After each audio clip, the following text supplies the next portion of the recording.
What's going on, guys? My name's Jake and you're watching Meat Sauce. Today I'm going to be reviewing something that's become a little bit more important as I've become a little bit older, I guess, and now that I rent and my own house and everything like that, it's become pretty apparent that it is something that I think you should probably invest in. Now, what am I talking about? I'm talking about home security, like cameras and shit, right? Like, you know, some big brother fucking stuff going on. But the thing is that these things normally are really expensive and really hard to set up, especially if you're going like with a wired system. You know, you've got to pay for a contractor if you don't have the electrical smarts yourself to wire in cameras and the roof and everything like that.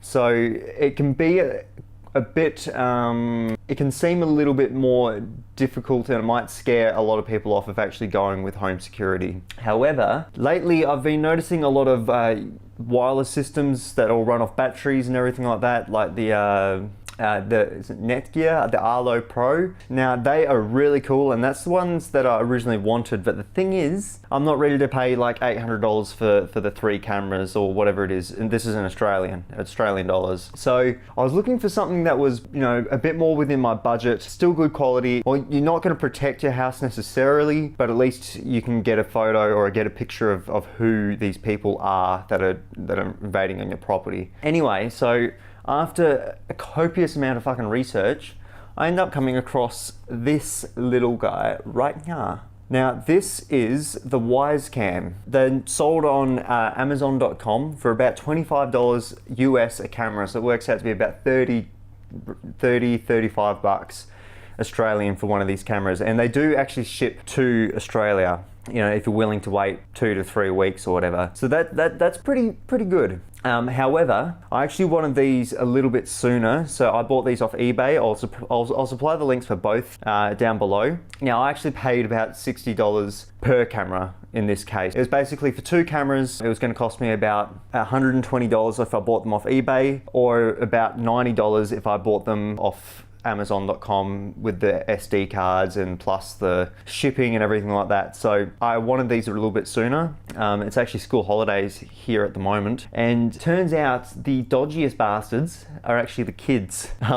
In the town I live in, at least, most of break-ins and people having shit stolen from their houses are actually from kids on school holidays. But that is another subject for another time. So anyway, got these things, not sponsored, but they looked really interesting. So the thing is, right, this isn't actually a wireless, 100% wireless system. So it does operate over Wi-Fi, but it does need a power source, whether that be a battery bank or a direct plug into the wall. Now, I'm going to be plugging these into the wall. I've got a few power points that I can use to connect this up. Now, there's issues surrounding that, but I'll go into that in a little bit more detail shortly. While I've still got you, I want to kind of talk about the fact that you can actually find cameras within Australia for about $30 a pop. I actually found the Xiaomi cameras. They almost look exactly the same as these, but there's one big, massive difference between what Wyze is offering, potentially, as far as I can understand, and what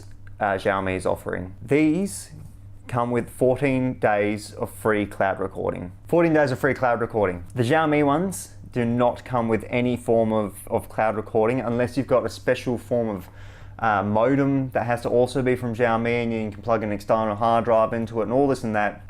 It's just more hassle than necessary. So these come with 14 days of free storage. So basically, every time it captures motion, it'll record that motion and upload it to the cloud, and then 14 days worth of that. So generally speaking, you should know within 14 days if you've had an incident and you need the footage. So that's really good, because these also take a micro SD card, and for continuous recording, what happens if somebody just wants to unplug this camera and fuck off with it? You've lost all your footage, and that's the case with the Xiaomi ones. And there's been people that actually have complained about this on the forums, on Reddit and everywhere else, saying basically, what's the point? Because if someone just steals the camera, then you're basically fucked. Whereas these, yeah, they upload directly to the cloud. So there's potential for you to actually be able to catch whoever the fucking culprit is. So to me, I'm happy paying that little bit of an extra premium just for the cloud recording part. And there's also a few other things, you know, like these work specifically with Alexa. I don't have an Alexa, but I do have Google Home, and it does work with the IFTTT, which is if this, than that, which is basically an app that you can use on Apple, PC, Android. Look into it, have a fucking search, check that shit out because it's really cool. You can basically set your own commands and get things going, which is really cool. So anyway, we'll go ahead and unbox this little puppy. I'm gonna, like I said, I'm gonna see how it goes with, this is just gonna be a raw experience of me trying to set up some cameras, and I'm gonna let you know how I fucking go. All right, let's get into it. Let's get into it. Rightio. Oh, Jesus Christ. I think I've got to sharpen this knife. It's a little bit blunt. It's very simple. Here we have one of the cameras. It's a little plastic box, pretty basic, but there's nothing wrong with that. Slides on out. So yeah, it seems fine. On the back. Now, that's obviously your standard micro USB port. That's what's going to power it. It only needs 1 amperage of power. So basically any old school USB charger is going to work. Any battery bank, most of them put out these days 1 amp or more. Most of them put out 2.1 or plus. But the USB-A port, apparently you can actually daisy chain these things together. So let's say that you've got this plugged into the set up on the roof or whatever, and you've got enough cable to reach from the camera all the way down to the power plug. But for another camera, you don't actually have enough cable to reach from because it's a little bit further. You can actually plug that camera into this power port, so it'll daisy chain and power all the cameras all plugged in through one USB connection, which is really cool, super handy, and it's just a nice little thought, I reckon. Yeah. Now, I don't actually have, I did order the micro SD cards. I haven't received them yet. I might have a couple of basic ones laying around. I think I do. I got 32 gigabyte micro SD cards. And apparently that's enough to basically do a continuous recording of 4 days, three to 4 days at 1080p. And basically, so once it hits that limit, it'll just start re-recording over the old footage. So you're always going to have 4 days worth of footage with 32 gigs. So obviously if you get a 64 gig, then you're going to get about 6 to 8 days and so on and so forth. Yeah, so I was happy with a 32 giga anyway. Plus with the, like I said, the cloud updates, seems pretty good to me. This is actually a magnetic base. I don't know if I have anything metal. I'll show you that shit a little bit later on. Oh, little instruction, a booklet, and quick start guide. Cool. And I'm assuming this is probably the power brick and cable. Yes, it is. All right. So use these or any other USB charger that you most likely have laying around. And it also came with these cool little metal plates that basically you can stick this on. If you don't have a metallic surface, you can just stick the metal plate on the surface and make your own metallic surface. So that's really cool. It's a decent, it's like nothing crazy strong, but it's enough that it's going to hold up the camera, obviously. You'd hope so. Yeah, and it comes with a really fucking long cable. It's my arm width, and I'm 1.84 meters tall. So yeah, that's probably about 1.5 meters actually. So that's a decent length. Cable. I like that. And yeah, that's it. That's all that came in the box. Now, if you actually order from the Australian, the eBay link that I gave before, it will cut. They send these little power adapters as well. So that's, you know, pretty nice of them. But like I said, I'm sure you've got 6 million fucking USB things laying around. Don't really matter that much. That's the whole unboxing experience. It's some pretty crazy shit going on there. Okay. Now I'm on the mission. I got to go find me at least even an 8 gig micro SD card just so I can get these things started. Anyway, I'll be back. And I'm back. So basically, long story short, I kind of stuffed up a little bit on the following recording that I was supposed to come back to yesterday. Forgot to put the microphone back on, so the audio quality was shit house, and among many other things like camera overheating issues. It was just too much. So anyway, I decided just to scrap that footage altogether and just basically just explain what happened. I plugged in the, I ended up finding a couple of, well, I found a micro SD card. I had to run down to the shops to buy another one, just some cheapies, just enough to get my whole process started. Like I wrote on the video just before this, you don't actually need a micro SD to get started. They will work without a micro SD, you just won't get the continuous loop recording, which is a feature that I find pretty important, and I think it's pretty pointless having security cameras if you don't have that. So I've got basic ones just for now, just to get me started. Anyway, plug in your micro SD card, turn it on, follow the setup instructions, which are super easy. You install the app on your phone, create an account, scan the QR code, and you're connected. That's about it. That's really about it. The only thing that you should probably know about if you're setting these up is make sure that your phone is connected to a 2.4 gigahertz network, not a 5 gigahertz network, because these cameras only support 2.4 gigahertz, which is fine. There's nothing wrong with that. Longer range, it should be fine in most situations. Actually, and a bonus part about that is if you've got multiple networks throughout your house, or even you use Wi-Fi extenders, you can connect each individual camera to separate hotspots, which is super handy. They don't all have to be connected to the same hotspot, especially if you're in a huge house and places where you might have connection issues. That is really handy. Yeah, it really couldn't have been any simpler, really. The app could probably use a couple of, I don't know, there's something about it that just doesn't seem fully thought through, or maybe it just needs a bit more polish, but your mileage may vary. It could be something to do with the fact that I'm using Galaxy Note 8, which is rooted these days, and that could have caused issues. And so yeah, it's all good. It's relatively easy. I think pretty much anyone should be able to do it, realistically. Yeah, so basically the experience that I had with them since yesterday afternoon, over last night and this morning has been perfectly fine and perfectly acceptable in my use case. I've set one up in my backyard in case anyone decides to jump my fence and try and raid my fucking fridge for piss. And I've also set one up at the front of the house in front of my car. I'll show footage captured directly from the app on the over the top of this video, just so you can see exactly what I'm talking about. Night vision works great. It's got a pretty short throw, but it's enough that you're going to be able to see everyone that's comes within the range that you need it for. If you can't see somebody far away, they're probably too far away to identify them anyway, and you should probably get more cameras set up for that situation. Motion detection works really well. You're going to have to do some tweaking. The best thing I like about it is that you can actually set motion detection zones. So you'll see for the video that footage I'm capturing from the front of my house, obviously you can see the front, the road that runs along the front, and there's going to be a lot of cars coming in and out of there. And I don't want to be told every time a car drives past, so I've just drawn the box so it doesn't capture the road behind my driveway. So I get very few false trips.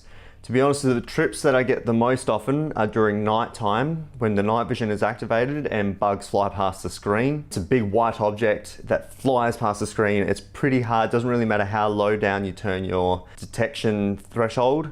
You're probably going to catch a few things like that anyway. So be prepared to be notified a whole lot about bugs flying past your screen, but to be honest, it doesn't really bother me anyway. It's still capturing every bit of movement that comes past, and that's fine by me. The cloud storage works flawlessly. If anyone else is in Australia and wondering the same thing, cloud storage works fine. Doesn't matter that you're not in the States. Now, it actually took me a while to realize where this cloud storage is. It's actually under a tab called Events.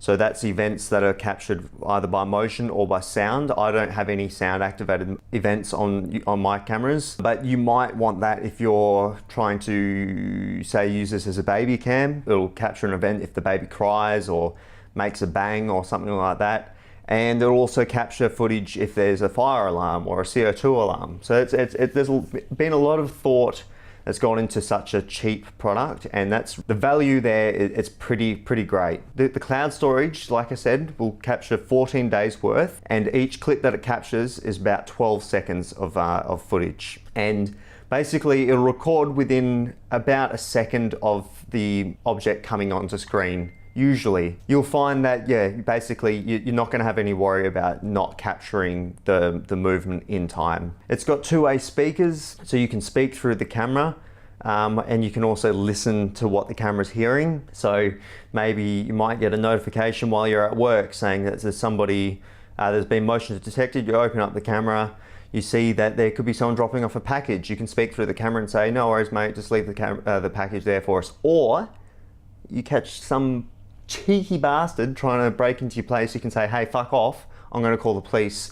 but I'm going to give you a chance if you just fuck off now. You know, it's a passive-aggressive, non-violent way of getting rid of people from your house. Hopefully they don't just fucking say, oh, there's a camera and unplug it and fuck off with it. You've captured their face, so that's all good. Got something to give to the police or put up on Facebook if you're in a small community. Someone's probably going to be able to identify them for you. That's what happens a lot in my town. But, you know, ideally, hopefully they don't steal your fucking camera. But if they do, you've got their face. I don't think I have a whole lot more else to say about these things, except for if I was going to recommend these cameras, abso-fucking-lutely. My experience has been great. Now that I've already got some, I've got my main, back and front covered. I'll probably buy my next set off Amazon because it's cheaper by a decent amount. But like I said, I just wanted to get my security up and running now. I got it within 2 days. I think I ordered it on a Wednesday, got it on a Friday. So that was my main goal. Now that I've got those two, I'm going to set up other ones around the place and I'll buy them for the much cheaper price and be willing to wait a couple of weeks for those to rock up. So if you're anything like me, guys, you're looking for a way just so you can feel safe when you're not at home, or even if you are at home and you don't feel comfortable that going out and confronting somebody that maybe might be trying to cause some drama, you can use these cameras in many different ways